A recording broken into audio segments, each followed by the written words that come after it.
altivo Panfiro. Uma casa de amor. Bom dia aos nossos ouvintes, que Jesus abençoe a nossa manhã de estudos. Vamos dar continuidade ao estudo do livro Depois da Morte. Leremos o Evangelho segundo o Espiritismo, capítulo 2, Meu reino não é deste mundo, item 8. Uma realeza terrestre.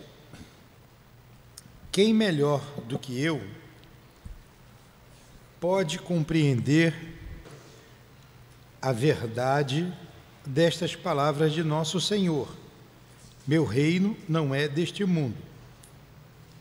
O orgulho foi a minha perdição na terra. Quem, pois, poderia compreender o nada que os reinos terrestres representam, se eu não compreendia? O que levei comigo da minha realeza terrestre? Nada, absolutamente nada. E como, para tornar a lição mais terrível, a realeza não me seguiu até o túmulo. Rainha era eu entre os homens. Rainha, eu acreditava entrar no reino dos céus. Que desilusão, que humilhação, quando, em lugar de ser recebida como soberana, eu vi acima de mim, mas bem acima, homens que eu considerava insignificantes e desprezava, porque não tinham sangue nobre. Nesse momento, compreendi a inutilidade das honras e das grandezas que se buscam com tanta avidez sobre a terra. Para se preparar um lugar no reino dos céus, é preciso abnegação, humildade, caridade em toda a sua perfeita prática e benevolência para todos. Não se pergunta o que fomos, qual a posição que ocupamos, mas o bem que fizemos, as lágrimas que enxugamos. Ó Jesus, dissestes que teu reino não é deste mundo, pois é preciso sofrer para chegar ao céu, e os degraus do trono não nos aproximam dele. São os caminhos mais penosos da vida que nos conduzem a ele. Procuremos, pois, o caminho entre as dificuldades e os espinhos, e não entre as flores. Os homens correm em busca dos bens terrenos, como se pudessem guardá-los para sempre. Mas aqui não há mais ilusões, e eles logo se apercebem de que se apoderaram apenas de uma sombra e negligenciaram os únicos bens sólidos e duráveis, os únicos que lhes seriam proveitosos na morada celeste, os únicos que poderiam dar entrada a essa morada.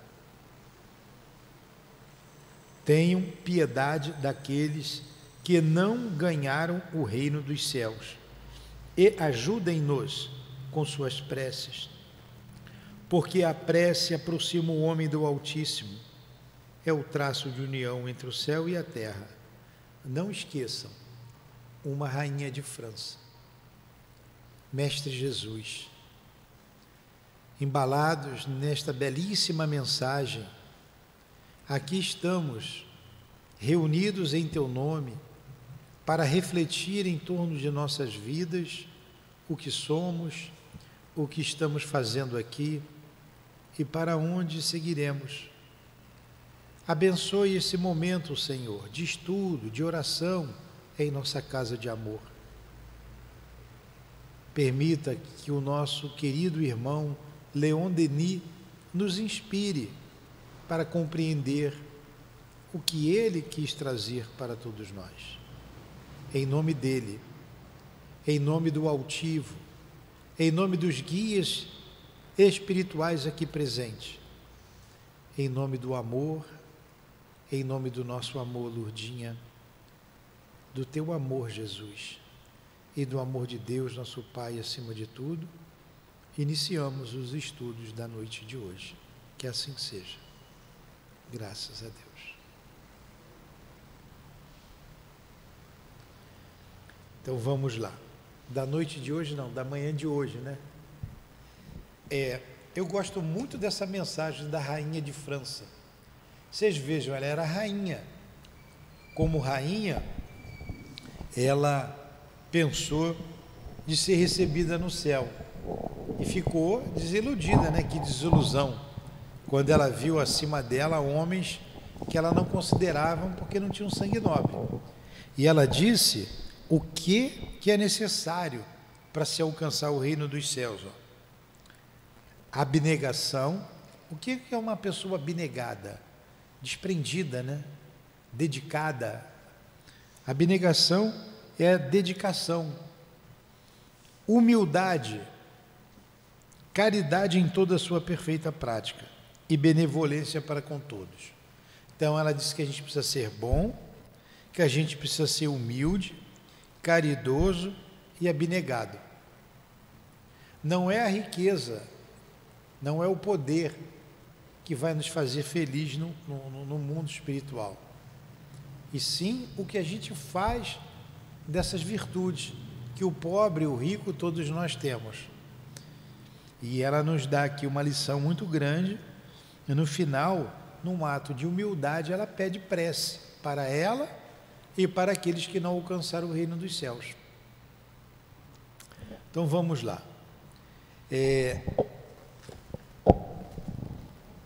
Vocês podem me interromper, podem me perguntar, eu só vou repetir a pergunta aqui, até eu ter um microfone para vocês falarem aí. Nós estamos terminando então a Gália, depois vamos entrar no cristianismo. Vou repetir, sempre a gente repete aqui para pegar ideia. Esse livro aqui, Depois da Morte, ele é o resultado de um congresso espiritualista em que Leon Denis falava da doutrina espírita. E ele falou tão bem, que pediram para que ele resumisse a sua palestra num livro de 300 páginas. Então está aqui o Depois da Morte. E ele começa o livro falando dessas ideias espíritas. Isso está ali na questão 222 do Livro dos Espíritos. Engraçado, a gente fica... Eu acho que é 222.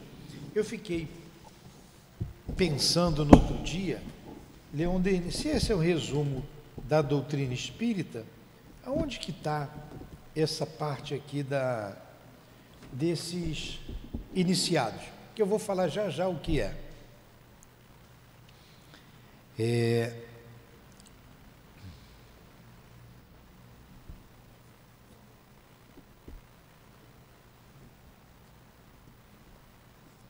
Deixa eu ver se eu encontro aí.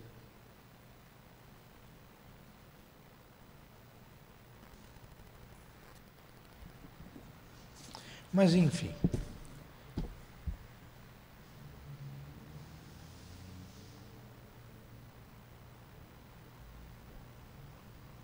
Vocês vão ler o Livro dos Espíritos todinho que vocês vão encontrar. Está aqui. Pronto. Para eu não ficar parado. Então ele começa a falar dessas ideias espíritas esparsas no mundo inteiro. A doutrina espírita, ela foi lançada, ela surgiu com o lançamento do Livro dos Espíritos, no dia 18 de abril de 1857. Foi lançada a primeira edição do Livro dos Espíritos, com 501 perguntas. Depois veio a segunda edição, com 1019. Então, por que a doutrina espírita é tão antiga, como diz alguns? O som está bom? O som está bom? Melhorou assim? Melhorou? Na verdade, as ideias espíritas são antiquíssimas. A doutrina espírita é recente. Então, o que são ideias espíritas? A ideia da imortalidade da alma mantendo a sua individualidade, a ideia da comunicabilidade, da reencarnação, da unicidade divina e os atributos de Deus, justo, bom, único, onipotente, enfim, são várias essas ideias. Elas sempre existiram desde que o mundo é mundo. Então nós vimos essas ideias nos iniciados. O que eram os iniciados? Eram grupos iniciados nessas ideias. Eles estudavam. Eram médicos e que aquele grupo conhecia. Mas o povão não tinha acesso. É alergia isso aqui, vou coçar aqui toda vez que eu sento aqui. O povão não tinha acesso a essas ideias, mas esses grupos tinham, conheciam essas ideias. Isso no Egito Antigo, nós estudamos o Egito Antigo, nós sabemos que Moisés foi um iniciado nos templos egípcios. Moisés surgiu na Terra aproximadamente 1500 anos antes do Cristo. Se hoje nós estamos no ano 2024, vamos botar aí há 3500 anos atrás, Moisés tinha conhecimento de tudo isso. E por muito mais tempo ainda, anterior a ele, já se tinha esse conhecimento no Egito.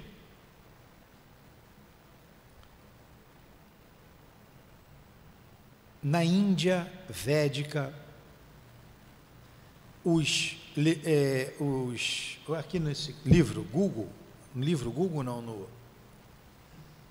eu ver aproveitar e ver se esse negócio está desligado aqui. Se você botar aqui e perguntar quanto tempo surgiu os Vedas, os Vedas é um conjunto de livros. Trazia ali a cultura hindu. Os hindus conheciam esses princípios. E ele se reporta entre 3 e 5 mil anos antes do Cristo, onde apareceram ali algumas coisas escritas. Então, se você bota aí 5 mil anos antes do Cristo, com mais 2 mil de agora, né, nós estamos em 2024, há 7 mil anos se falava da reencarnação, da comunicabilidade, enfim. E nós estamos terminando, tem 2 ou 3 parágrafos aqui, para falar da Gália. Vocês já ouviram falar na Gália? Já ouviu, Vitória? A Gália. Quem nasce na Gália é gaulês. E a Gália era constituída de várias tribos, os celtas. E onde ficava a Gália? Lá na Europa, basicamente aonde é a França hoje. Compunha a Gália, a França, a Grã-Bretanha, os Países Baixos, a Irlanda. Tem uma cantora chamada Enya, vocês já ouviram da Enya? Ela toca a flauta ali, ela toca a música gaulesa, a música céltica. Então, os celtas eram várias tribos que formavam a Gália. Para a gente entender, quem nasce no Rio de Janeiro é carioca, não é? Quem nasce em São Paulo é paulista. Na Bahia é mineiro? Não, baiano. Muito bem, mas todos são brasileiros, né? Então, os celtas eram gauleses. E a Gália foi dominada por Roma. Os romanos dominaram o mundo inteiro. Eles saíam, iam conquistar outras civilizações e acumulava riqueza, roubava tudo, levava o ouro, levava tudo para Roma. E César dominou a Gália. completamente. Eu estou falando mais da Gália porque a gente ainda está aqui na Gália. Dominou a Gália. E os gauleses, eles tinham uma divisão social dentro deles ali, em que tinha os bardos. Os bardos eram os poetas, eram homens letrados. Os sacerdotes, que eram os como é que é o nome do sacerdote celta? Kardec foi um sacerdote celta, um druida. Tinha os druidas, que eram os sacerdotes. Os educadores educavam a juventude e os homens, eram os druidas. Tinham outros também importantes nessas tribos, eles eram encarregados. E eles, como a gente viu semana passada, eles tinham tanta certeza da reencarnação que eles emprestavam dinheiro para pagar na outra vida. Pagar na outra vida. Vocês podem me emprestar que eu pago na outra vida para vocês, tá? E eles iam para a guerra desnudos, iam para as batalhas desnudos. Eles não tinham medo da morte, defenderam o território. Então, o que temos aqui são relatos do próprio César, documentos oficiais desse povo, interessantíssimo. A igreja deturpou, dizendo que eles eram feiticeiros, canibais, falando uma porção de coisas que não eram exatas, que não eram verdadeiras, porque eles eram reencarnacionistas, conversavam com os mortos, enfim.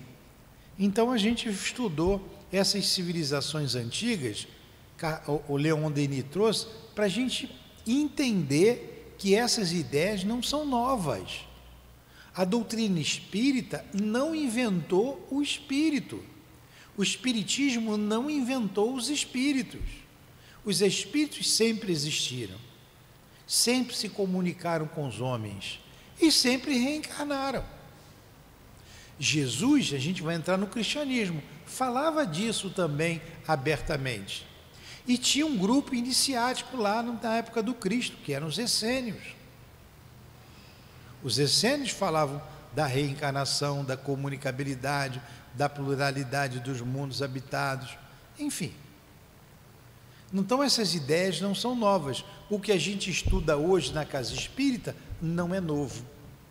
Na verdade, Jesus abriu essas ideias que eram fechadas, hermeticamente fechadas. Abriu, divulgou. E depois o homem desviou essas ideias, conspurcou, e a doutrina espírita vem novamente reaver essas ideias, como discutimos aqui, como estudamos aqui abertamente. A doutrina espírita, como nós já sabemos, é o cristianismo redivivo. Tudo bem até aí? Alguma pergunta? Entenderam? Bom, aí eu vou ler aqui, estamos no final da Gália. No seio da Idade Média, como uma ressurreição do espírito da Gália, ergue-se uma figura brilhante. Desde os primeiros séculos da nossa era, Joana d'Arc fora anunciada por uma profecia do bardo Medwin, ou Merlin. O bardo era um poeta céltico. Foi sob o carvalho das fadas, uma árvore, o carvalho, perto da mesa de pedra, que ela ouve com frequência suas vozes. Ela é cristã e piedosa, mas acima da igreja terrestre, coloca a igreja eterna, aquela do alto, a única a que se submete em todas as coisas. Olha, ele vai falar um pouquinho de Joana d'Arc. Tinha que falar, né? Joana d'Arc era um dos guias de Leon Denis. Joana d'Arc, ou o espírito azul, como ele chamava, ele via inicialmente uma cor azulada no espírito, então ele chamava de espírito azul. Sorella é o mesmo espírito. Sorella, espírito azul e Joana d'Arc. Nenhum testemunho de intervenção dos espíritos na vida dos povos é comparável à história tocante da Virgem de Dom Remy. Eu não sei se eu estou pronunciando corretamente. Dom Remy ou Dom Remy. No início do século XV, a França agonizava sob o pé de ferro dos ingleses. Com a ajuda de uma jovem, de uma criança de 18 anos, as potências invisíveis reanimam um povo desmoralizado, despertam o patriotismo extinto, inflamam a resistência e salvam a França da morte. Joana nunca agiu sem consultar suas vozes. E seja nos campos de batalha, seja diante de seus juízes, aquelas sempre inspiraram suas palavras e seus atos. Um único instante na sua prisão em Rouen, suas vozes parecem tê-la abandonado. Foi então que, desgastada pelo sofrimento, consentiu em abjurar. Quando os espíritos se afastam, ela volta a ser mulher enfraquecida. Submete-se. Depois as vozes se fazem ouvir de novo e ela levanta logo a cabeça diante dos juízes. A voz me disse que era traição abjurar. Abjurar é negar. A verdade é que Deus me enviou. O que eu fiz está bem feito. Sagrada pela sua dolorosa paixão, Joana tornou-se um exemplo sublime de sacrifício, objeto de admiração, um ensino profundo para todos os homens.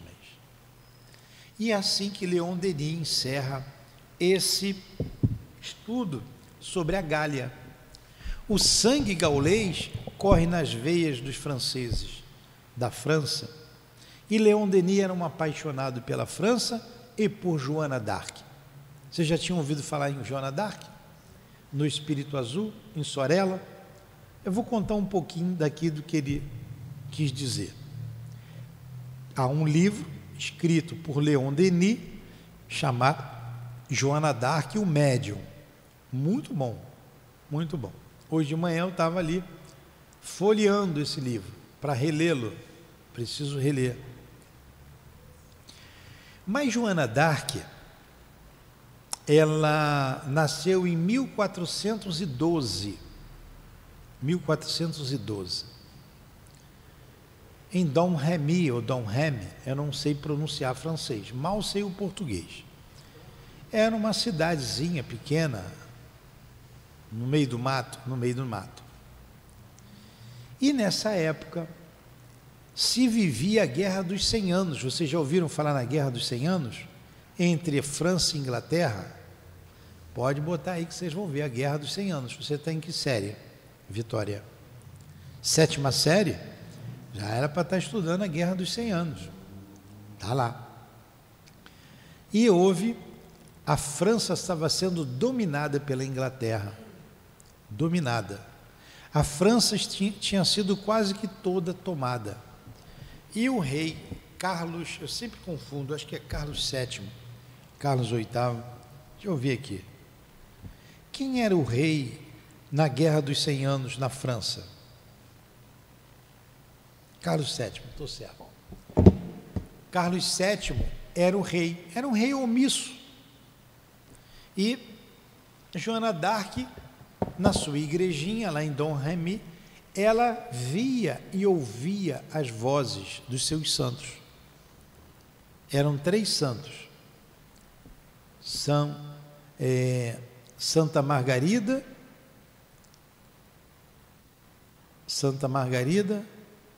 Santa Clara e Santo... Olha, eu fui falar em Santo Agostinho aqui, fui ver ali, não sai Agostinho na minha cabeça, mas não é. Santo Agostinho foi bem depois, São Miguel. São Miguel, Santa Catarina, São Miguel, Santa Catarina e Santa... Quem eram os santos que Joana d'Arc ouvia? São Miguel, Santa Catarina e Santa Margarida. Mais fácil, né? Está aqui. Ó.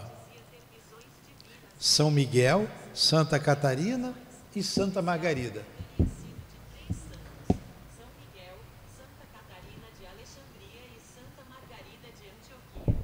Eram os santos da igreja.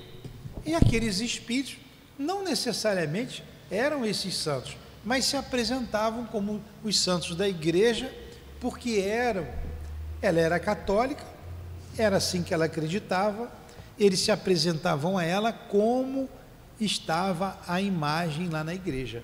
São Miguel, Santa Catarina e qual outro? São Miguel, Santa Catarina, fala alto, Santa Margarida, Santa Margarida. Ela tinha apenas 17 anos.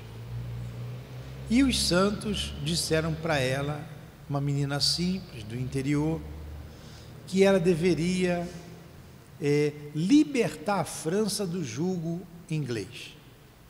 E ela foi.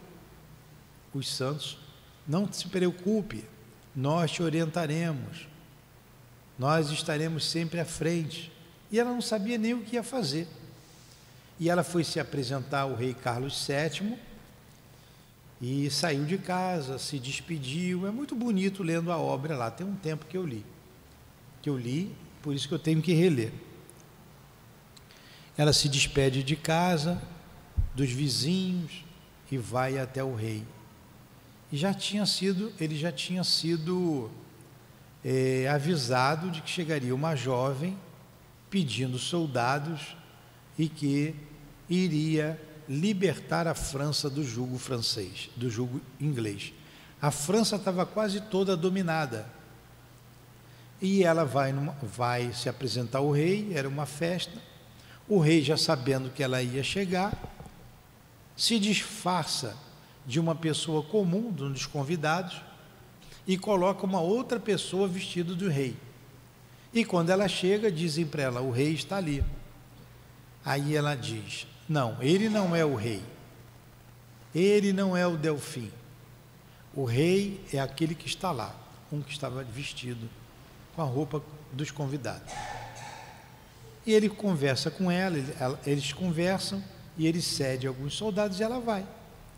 Então ela vai para as batalhas, eram homens rudes, a maioria eram homens que assaltavam, naquela época assaltavam muito, nas trilhas, nos caminhos, envolto de matos. E ela foi com um pequeno exército, e foi libertando cidade por cidade, foi se rendendo. E no final, ela consegue expulsar os ingleses da França. E ela é presa, ela é ferida, no final, na última batalha, que é vencida, e ela é presa porque o próprio rei foi omisso e os seus compatriotas a entregaram, porque a igreja pediu a cabeça de Joana d'Arc. E ali ela foi condenada à morte como herege, porque ela ouvia os santos. Tem uma pergunta muito interessante que um dos bispos ou padre faz a ela, que é a seguinte: você diz que ouve e vê os seus santos. Como se vestem os santos? Como se vestem os seus santos? São Miguel, Santa Catarina e Santa Margarida. Era uma pergunta capciosa. Se ela responde, meus santos não se vestem, teus santos estão nus, ela é libidinosa. Está dizendo que os santos aparecem nus. Se ela respondesse, meus santos se vestem com a roupa igual à sua, olha como ela é herege, está colocando os santos como os homens. E o que foi que ela respondeu para os seus inquisitores? O que foi que ela respondeu? Quem sabe? Valendo o celular. Valendo o celular da Dilane. Ela responde assim: e você acha que Deus não tem como vestir os seus santos? Ó, que resposta. Você acha que Deus não tem como vestir os seus santos? Enfim, eles condenam injustamente Joana d'Arc à fogueira, ela é queimada. Estou resumindo o máximo que eu posso e o que está na minha memória ainda. Vocês leiam lá a obra Joana d'Arc e o Médium, tem uma outra obra de um outro autor, já teve um filme falando de Joana d'Arc, e Joana d'Arc foi queimada e mandada para o inferno como feiticeira, como bruxa. Então, anos depois, Joana d'Arc foi retirada, já em 1900 e pouco, ela é canonizada e é eleita santa, padroeira da França. Santa Joana d'Arc, hoje é Santa Joana d'Arc. Foi primeiramente taxada como bruxa e depois levada a santa. Essa, resumidamente, é a história de Joana d'Arc, um dos guias de Leon Denis. Leon Denis, o apóstolo do espiritismo, como ele é conhecido na doutrina espírita. Leon Denis foi quem deu continuidade à doutrina espírita, não deixando que ela perecesse, que ela se desvirtuasse, como aconteceu com o cristianismo.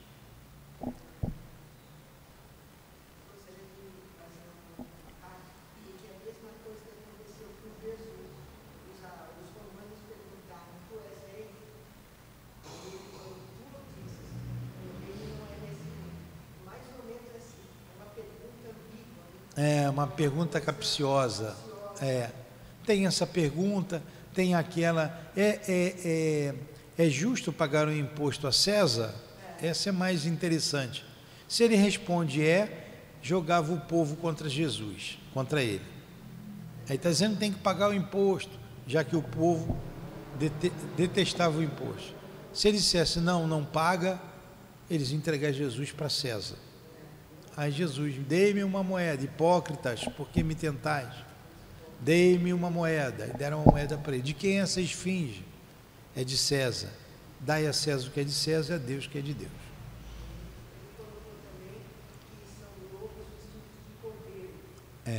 Isso. Isso. A gente vai falar de Jesus agora. Alguma pergunta? Deu para entender eu falando de Joana d'Arc? Então vamos lá. Agora a gente vai entrar no capítulo 6 da obra, falando do cristianismo. Foi no deserto que apareceu ostensivamente na história. Foi no deserto que apareceu ostensivamente na história a crença do Deus único, a ideia mãe de onde devia sair o cristianismo. Através das pedregosas solidões do Sinai, Moisés, o iniciado do Egito, guiava para a terra prometida o povo para quem o pensamento monoteísta, até então confinado nos mistérios, ia entrar no grande movimento religioso e se espalhar pelo mundo. Então, olha só, Moisés foi o primeiro a abrir essas ideias, porque o pensamento até então era politeísta. A crença vários, tel, Deus, politeísta, vários deuses. A crença era politeísta. Moisés traz uma crença monoteísta, mono, de um só. Monotel, um Deus só. Foi no Monte Sinai. Ali, Moisés, então, traz a ideia monoteísta para aquele povo. E já vimos que Moisés foi um iniciado egípcio, como ele colocou aqui. E a partir daí que surge o cristianismo. Olha a implantação do cristianismo. Começa ali com Moisés e passa-se 1000 e poucos anos, 1500 anos aproximadamente, vem depois Jesus trabalhando essas mesmas ideias. O papel do povo de Israel é considerável. Sua história é como traço de união que religa o Oriente ao Ocidente, a ciência secreta dos templos da religião vulgarizada. Apesar de suas desordens e de suas máculas, a despeito do sombrio exclusivismo que é um dos lados do seu caráter, ele mereceu ter adotado, até encarnar ele próprio, esse dogma da unidade de Deus, cujas consequências ultrapassarão suas vistas e prepararão a fusão dos povos numa família universal, sob o mesmo Pai, sob uma única lei. Vocês já tinham parado para raciocinar dessa forma? Começa ali a ideia monoteísta de Deus com Moisés, no seio do povo hebreu, no seio desse mesmo povo, vem Jesus, amplia essa ideia,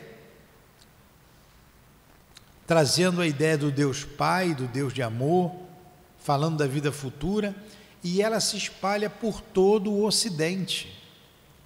Por todo o Ocidente. É por isso que hoje nós temos a crença no Cristo. Começou lá, com Moisés.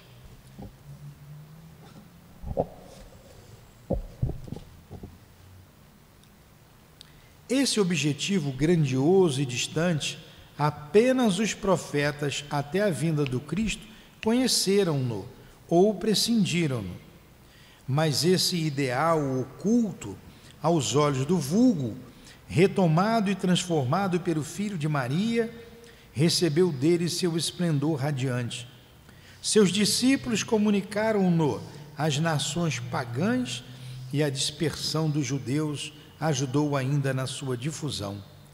Perseguindo sua marcha entre as civilizações decaídas e as vicissitudes dos tempos, permanecerá gravado em traços indeléveis na consciência da humanidade. Então, essa percepção somente os profetas tiveram. Tanto que Jesus, na verdade, ele vem ratificar, confirmar a lei que Moisés trouxe no Monte Sinai, os 10 mandamentos. E ele resume esses 10 mandamentos na seguinte frase: amar a Deus sobre todas as coisas e ao próximo como a ti mesmo. Jesus não escreveu nada, ele só trouxe em palavras esses ensinamentos. Os apóstolos que divulgaram, e alguns deles, como Mateus escreveu, João, Marcos e Lucas. Marcos conheceu Maria, ouvindo de Maria os apontamentos de Jesus, ele foi escrevendo. E Lucas, que era médico, era amigo de Paulo de Tarso, escreveu o que ele ouviu de Paulo de Tarso e também de Maria de Nazaré e dos apóstolos. E aquilo ali foi se espalhando para o mundo inteiro. Olha como Deus age. Ele tem paciência, ele tem calma.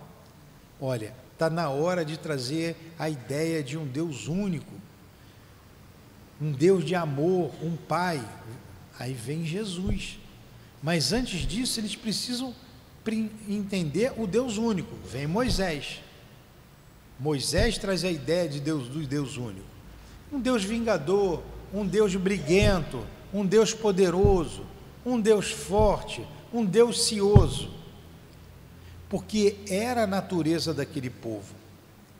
Promete a terra, que quando Moisés tira o povo do Egito, que era escravo, eles eram escravos, os hebreus eram escravos dos egípcios, ele livra da escravidão. Essa é a Páscoa judaica, é a liberdade do povo hebreu do jugo egípcio, que coincide com a Páscoa cristã, que é a ressurreição, como diz os católicos, do Cristo. Ele traz aquele povo, liberta aquele povo e roda 40 anos no deserto, dizendo que teria uma terra para eles, que Deus prometeu uma terra para eles. E tinha que ser assim, porque eles eram muito materializados. E por que ele roda 40 anos no deserto? Para aqueles mais velhos que estavam contaminados das ideias egípcias, do politeísmo, não se botava o pé na rua sem consultar os espíritos, e consultava os espíritos para tudo. Os mais velhos fossem morrendo e os mais novos fossem absorvendo as novas ideias. Então ele roda 40 anos para isso, para a velharada ir morrendo e os novos absorvendo as ideias novas. Essa ideia é solidificada naquele povo. Vem Jesus ampliar essa ideia, porque ele disse: eu não vim destruir a lei, porque estavam perseguindo Jesus, dizendo que ele estava contra a lei. Ele disse que não, eu não vim destruir a lei, mas sim confirmá-la. Mas a lei promulgada no Monte Sinai, os 10 mandamentos, o restante era uma legislação.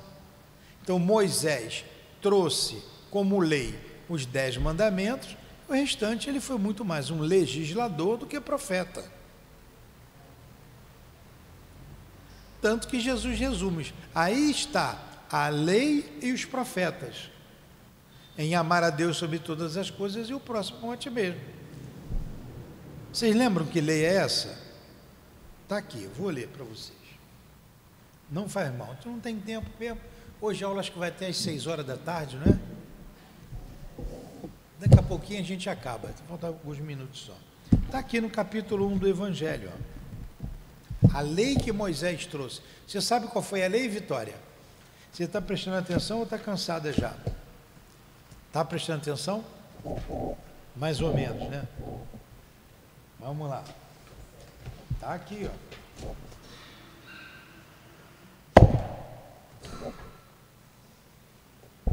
Aula de história para vocês.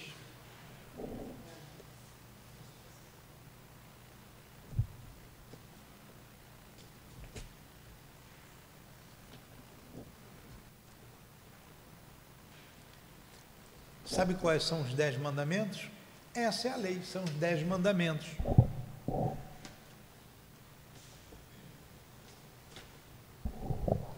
Primeiro mandamento. São esses mandamentos que Jesus veio confirmar e ampliar. Primeiro, eu sou o Senhor vosso Deus, que vos tirei do Egito, da casa da servidão. Não tereis outros deuses estrangeiros diante de mim. Não fareis imagens esculpidas, nem figura alguma de tudo que está em cima no céu e embaixo sobre a terra, nem de tudo o que está nas águas sob a terra. Vós não os adorareis, nem lhes prestareis cultos soberanos. Então ele está dizendo que ele é o único Deus que tirou o povo da servidão, né, do jugo dos egípcios. Não adorará outros deuses, senão a ele. A ideia do Deus único. 2. não tomareis em vão o nome do vosso Senhor, do vosso Deus.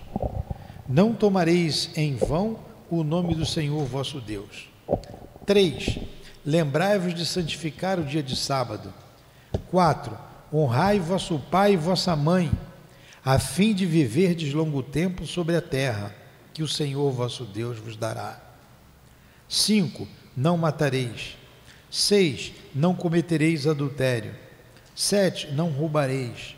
8. Não dareis falso testemunho contra vosso próximo. 9. Não desejareis a mulher do vosso próximo. 10. Não cobiçareis a casa do vosso próximo, nem seu servo, nem sua serva, nem seu boi, nem seu asno, ou qualquer outra coisa que lhe pertença. Esses são os 10 mandamentos. Não cobiçareis a casa do vosso próximo, ele botou, não, nem seu boi, nem seu asno. Hoje ninguém tem isso, mas ele está falando da inveja. A gente não tem inveja do outro.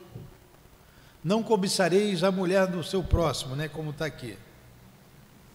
Não desejareis a mulher do vosso próximo. Podia botar o marido também, né, porque hoje está tudo igual, né? A coisa está meio complicada, né? Então esse aqui é a regra, essa é a lei. A ética é o cumprimento da regra, o cumprimento da lei. Fala-se de moral. A moral é a regra. Essa aqui é a regra moral. Os 10 mandamentos é a moral, é a regra. Ética é o cumprimento da lei. É o que nós temos que fazer, cumprir essa lei. Tá?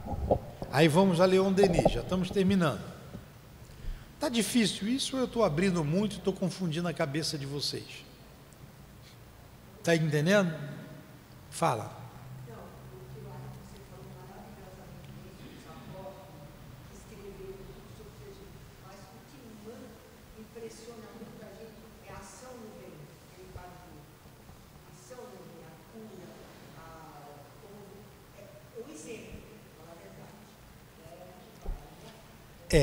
É por isso que a doutrina espírita é o cristianismo redivivo.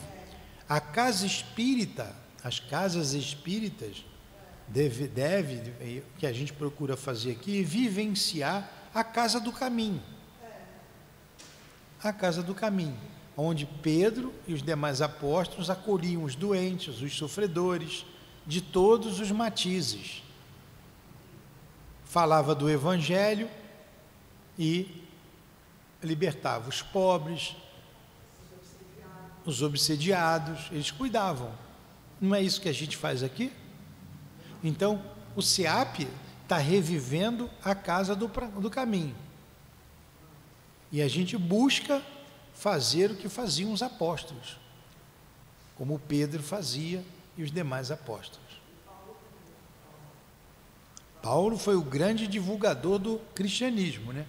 Ele foi para Roma, ele foi para Grécia, e ele foi abrindo as igrejas, fundando as igrejas e falando do cristianismo, espalhando o cristianismo para o Ocidente. Graças a Paulo, estamos aqui até hoje, né? Ele é que divulgou o cristianismo.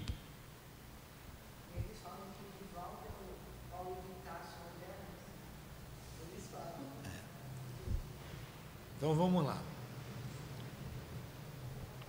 Um pouco antes da nossa era, ao mesmo tempo em que a potência romana cresce e se estende, vê-se a doutrina secreta recuar, perder sua autoridade. Os verdadeiros iniciados tornam-se raros, o pensamento se materializa, os espíritos se corrompem. A Índia está como adormecida no seu sonho. A lâmpada dos santuários egípcios apagou-se. A Grécia, abandonada aos retóricos e aos sofistas, insulta os sábios, proscreve os filósofos, profana os mistérios.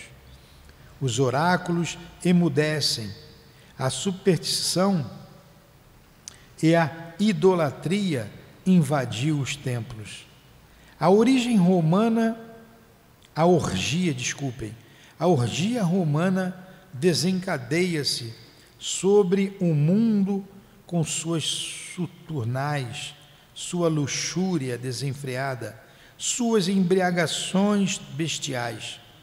Do alto do Capitólio, a loba saciada domina povos e reis. César, imperador e Deus, entroniza-se numa apoteose ensanguentada. Entretanto, às margens do Mar Morto, homens conservam no recesso a tradição dos profetas e o segredo da pura doutrina. Os essênios, grupos de iniciados, cujas colônias se estendem até o Vale do Nilo, abandonam-se abertamente ao exercício da medicina, mas seu objetivo real é mais elevado. Consiste em ensinar a um pequeno número de adeptos as leis superiores do universo e da vida. Sua doutrina é quase idêntica de Pitágoras. Admitem a pré-existência e as vidas sucessivas da alma e rendem a Deus o culto do Espírito. O que Leon Denis disse aqui? Que aquelas doutrinas secretas, antigas, no Egito, na Hélade, que é a Grécia, na Índia védica, se perderam. O homem fez com que elas se perdessem. A Índia foi dividida em castas, aí entra ali a divisão da sociedade e se acaba tudo. A Grécia se perdeu com seus filósofos e surge então, na época do Cristo, um grupo que são os essênios. Eram judeus. Esses essênios é um grupo judeu, de judeus, tá?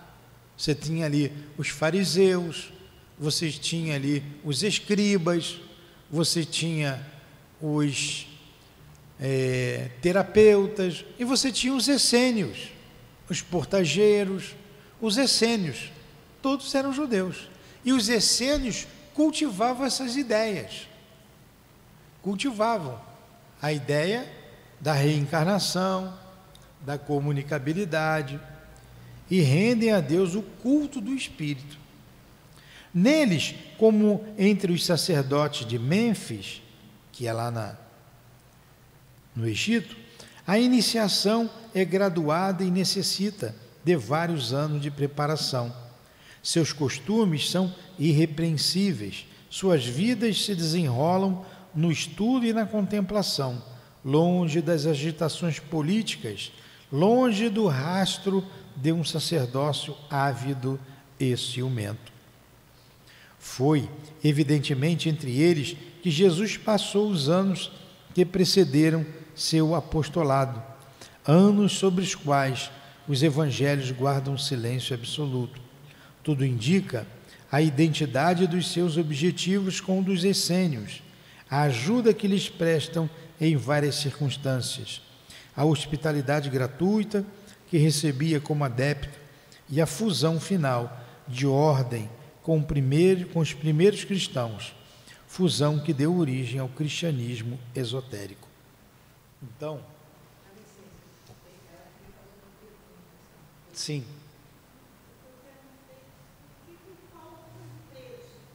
Por que ele foi preso, Paulo de Tarso?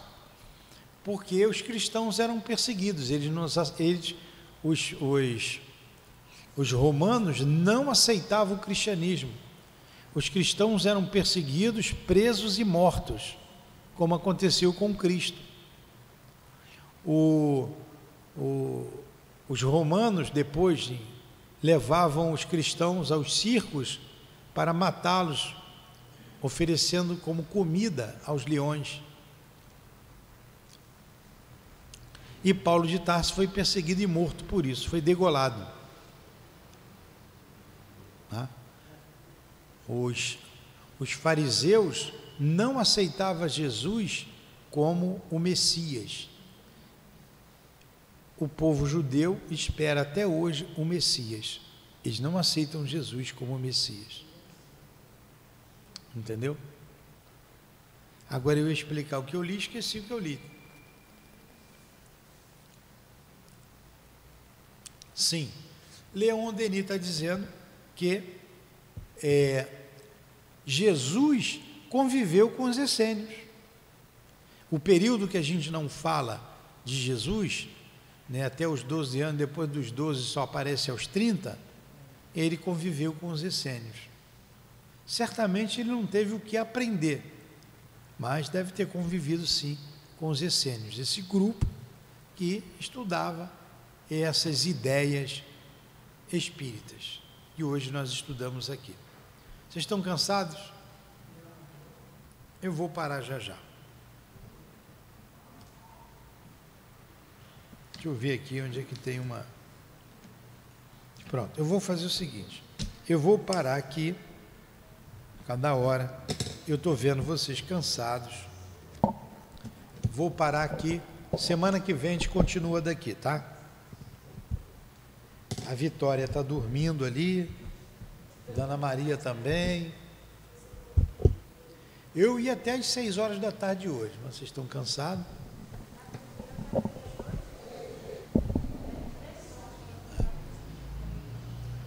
Hoje é segunda-feira, 18 horas tem um estudo aqui, a gente vai estudar a obra de André Luiz, e de noite, 7 horas da noite, o comp novamente, com a turma da noite.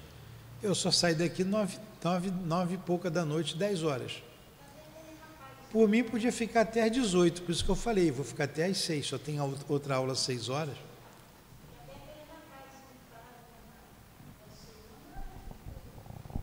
Quem? Ele chega aí daqui a pouco. Daqui a pouco ele chega. Então vamos à nossa prece. Muito obrigado aos espíritos guias amorosos da nossa casa de amor. Muito obrigado ao Altivo, a você, Lourdinha, a todos vocês a minha gratidão, a nossa gratidão. Deus abençoe o nosso amor, minha querida. Deus abençoe o amor que vibra nesta casa. Em nome de Leon Denis e de Allan Kardec, do Altivo, em nome do Cristo Jesus, e acima de tudo, em nome de Deus, nosso Pai Todo-Poderoso, damos por encerrados os estudos em torno da obra depois da morte, no dia de hoje. Que assim seja. Graças a Deus.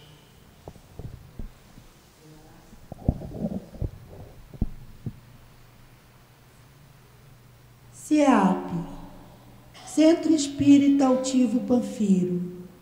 Uma casa